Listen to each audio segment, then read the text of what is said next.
শেষ বাঁশি বাজতেই যেন আনন্দে বিস্ফোরিত হলো প্যারিস। মরক্কোকে হারিয়ে বিশ্বকাপের সেমিফাইনাল নিশ্চিত করতেই ফরাসি সমর্থকদের উচ্ছ্বাসে মুখর হয়ে ওঠে ফ্যানজোন রাজপথ।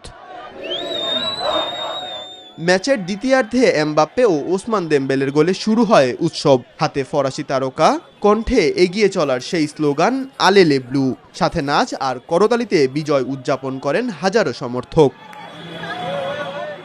সমর্থকদের বিশ্বাস, স্পেন কিংবা বেলজিয়াম যেই প্রতিপক্ষই আসুক, ফ্রান্সের লক্ষ্য ফাইনালে ওঠা ও বিশ্বকাপ জয় করা।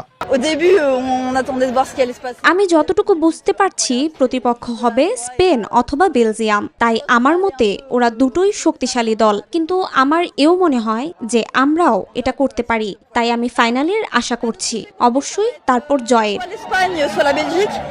প্রথমার্ধে কিছুটা দুশ্চিন্তা থাকলেও দ্বিতীয়ার্ধে দল যেভাবে ম্যাচ নিজেদের নিয়ন্ত্রণে নিয়েছে তাতে আবেগ ধরে রাখা কঠিন। সেই আনন্দে রাতে ঘুমই হবে না বলে জানান আরেক সমর্থক।